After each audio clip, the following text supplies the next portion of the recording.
Hello, everyone. Well, this was going to happen. We talked about this a couple of days ago, and this was inevitable. So, for those who missed this, as part of the prisoners exchange with Russia, some Russian dissidents were released. And at the time, I stepped on a whole bunch of toes saying, they're just a bunch of really worthless people. Like Navalny, they're nationalists. Some of them are homophobic. Some of them are xenophobic. And they are not going to be good advocates against current Russian government and in favor of Ukraine. Boom. Hold it. The moment they were free, they started talking about, negotiations and compromises, etc., etc. And I can't even imagine why they would say such a thing. Guys, you just came out of Russian prison. You know what is done to people who disagree with the current government over there. This is what they want to do to all of Ukraine. They just want to turn it into yet another Russian penal colony. How can you say that? How can you talk about compromise? One of them, Yashin, said, Ukrainians shouldn't be mad at him, that he went to prison for criticizing the war in Ukraine. Great! Then how can you tell Ukrainian people to basically surrender? Because that is the only negotiations Russia will accept. What is even more discouraging is that some of these people know in great detail, for example, what happened in the towns like Avdiivka, Bucha, Irpin, etc., etc. If you know this, again, how can you say that?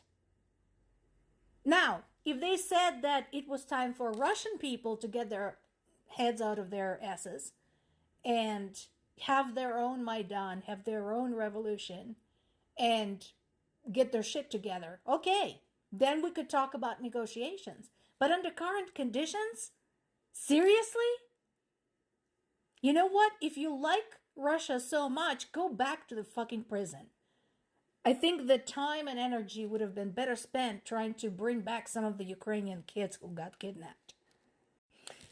This isn't Politico. Politico has been pretty good bringing to everyone's attention some uncomfortable things. And they need to be talked about. Just like in the past, when people criticized Ukraine, I said quite openly, no, I don't like Zelensky. No, I don't like his nepotism.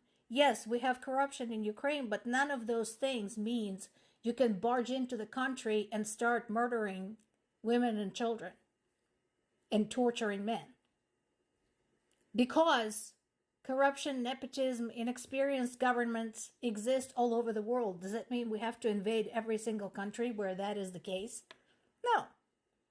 So, this is one of those uncomfortable things. This is true.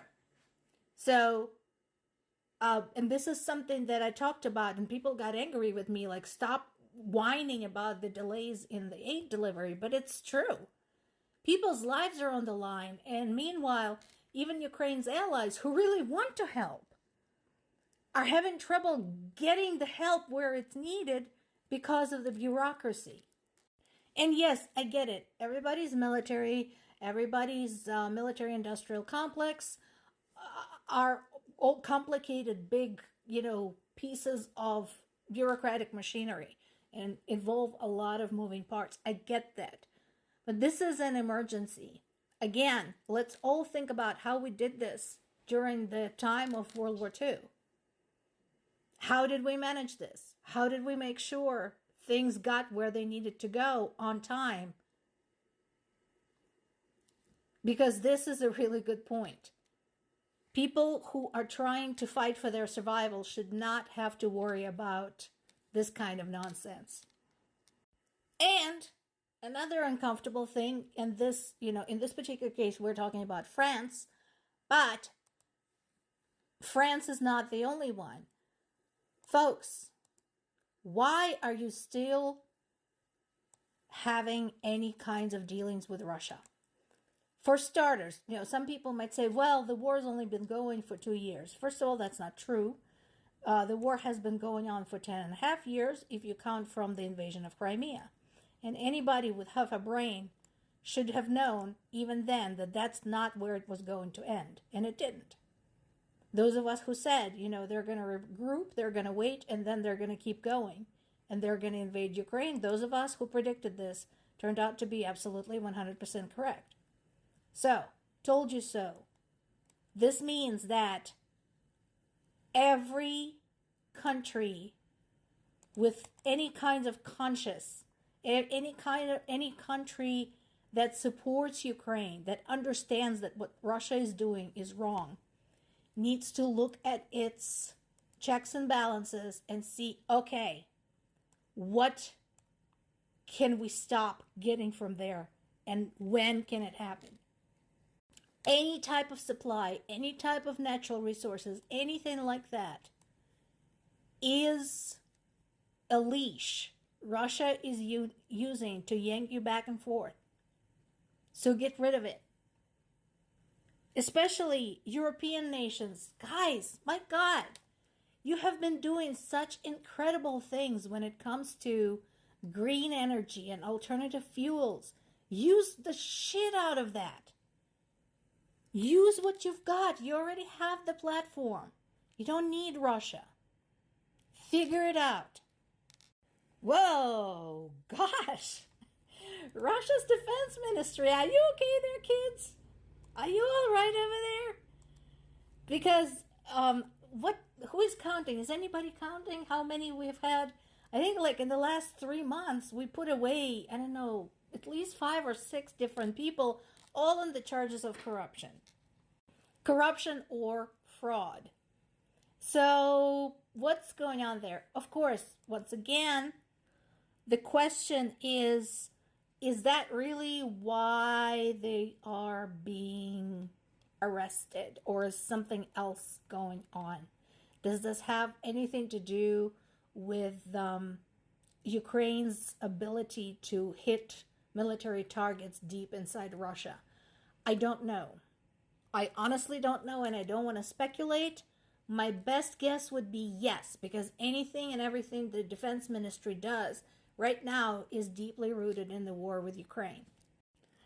And of course, we are looking at 1-year anniversary of Prigozhin's attempted coup. I still don't know what the hell that was all about, honestly, because the whole thing was so bizarre and there were such theatrics around it that I really would like to someday see the real details about what actually happened there. But we all know what happened to Prigozhin. So notice, Russia claims. That is always a very, very important disclaimer right there. So Russia says Ukraine attempted to break into the Kursk region, which is one of the border regions. Fine. Are you sure about that? Are we sure about that?